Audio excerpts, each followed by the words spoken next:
اهلا بكم في فيديو جديد من قناة منوعات زملكاوي. معنا 3 اخبار افضل من بعض. اول خبر عندنا الاستاذ ايمن ممدوح عباس والاستاذ عمرو الجنايني والاستاذ محمد الاتربي انضموا للجنة التسويق والاستثمار الرياضي، وبدأت اللجنة بالفعل وبدأت تعمل مشاريع التسويق الرياضي، وده كله هيدر دخل مادي كبير نادي الزمالك. ده خبر هايل.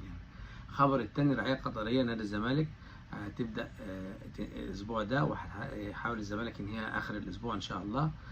شركة قطرية أحد الشركات الراعية هترعى نادي الزمالك بمبلغ مادي ضخم. ده برضه خبر كويس.